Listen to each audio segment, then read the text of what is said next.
Questions? Chris, why don't you go first and then John? Hey, Kristaps. I just want to ask you about your chemistry with Jaylen Brown. How have you guys been able to develop that, and how much does it help both of you being able to play off somebody like that in the two-man game?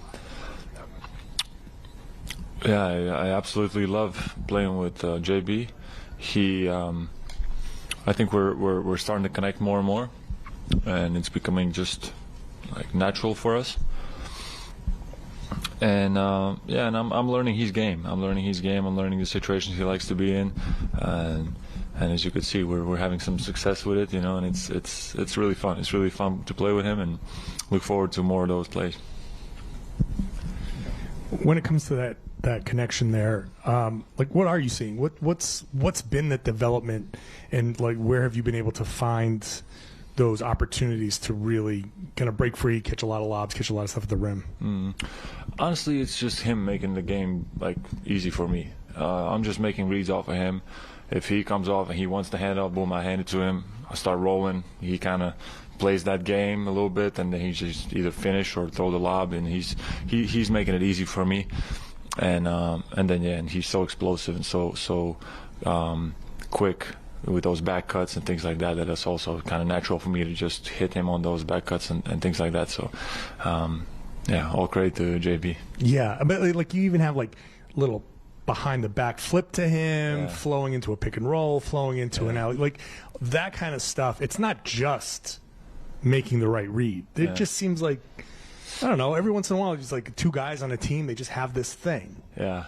No, it's getting there. It's not like I would have liked that to be a little cleaner. It wasn't as clean as I would have liked to, but we're getting there. Yeah, some glimpses of those kind of things. Of course, we don't want to go overboard and try to be fancy with the stuff. We just want to be effective. But those kind of plays will, I believe, will happen more and more. And as again, it's kind of natural for us to just play off of each other. Kristaps, obviously it's a long season, it's November, but you were part of a lot of moves these two teams made. How did you enjoy the energy tonight, first time you guys got together against each other, and the whole atmosphere? Thought it was great. Obviously, the fans were the fans and everybody in the building knew that this is a number one, number two seed playing against each other, and that just adds more fuel to the atmosphere. And our friends are here in this building are incredible, the energy was there. We played hard.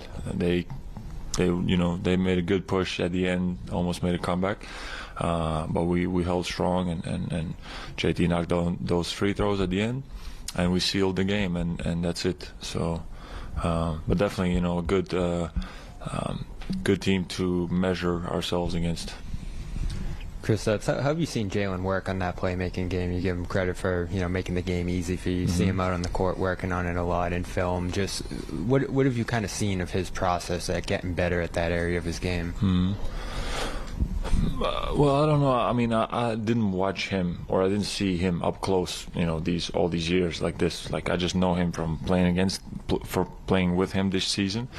Up close, and I see it in his game. He has all those kind of things, the playmaking, and he sees the lobs. He's not afraid to throw the lobs, and he draws a lot of attention, and that opens up things for me. So I think it's just just as I said, it's pretty natural for us to have that two-man game, and the more time we play together, the better our chemistry will be.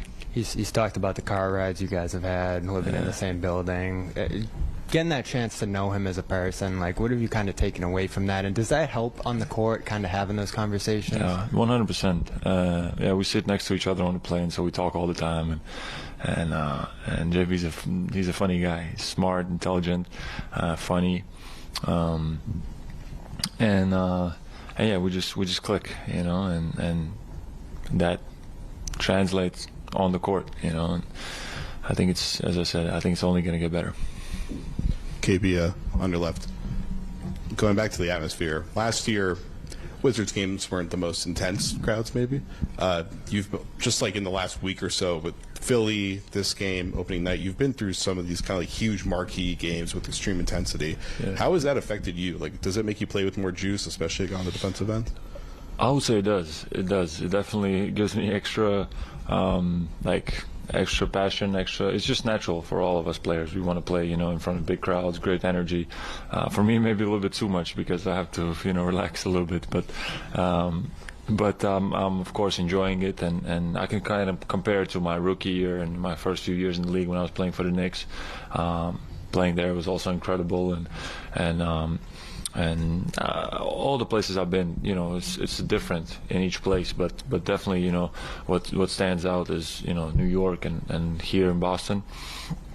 And so far, it's been a joy to play in front of these fans and get so much support. Is that why you keep getting texts? Because the energy of the fans? Yes. No, but it's definitely, it adds more to, it adds more fuel to already the passion that I have for the game and to play hard and you want to make the right play for your team, for your teammates, and sometimes you just go a little bit too emotional, so but work in progress. Final couple questions, Addy. Well, that's what I was going to ask. Do you feel like at this point in the season your reputation is kind of preceding you a little bit when it comes to that?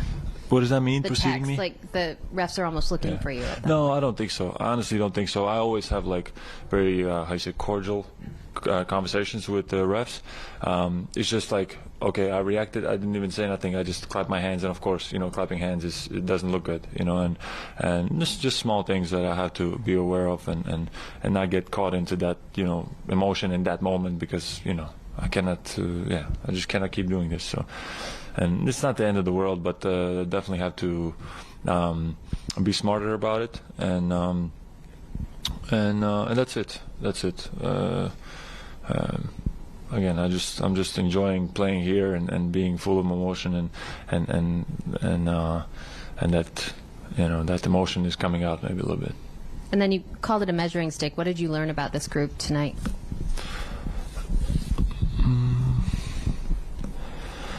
About us?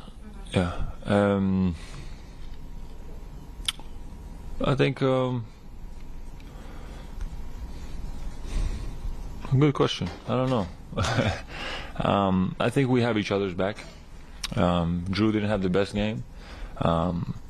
We have his back, and especially knowing that that was his old team. It adds a little bit extra, and we wanted to win this game, and some nights it's not gonna go perfect for me, and there's going to be, I don't know, Drew who's going to pick me up, or I think that's one thing that we're developing in this team. We have a lot of talent, and we have different weapons and different guys that can play really good in that night, and pick somebody else up that's maybe not having the best night. So that's like a luxury that we have.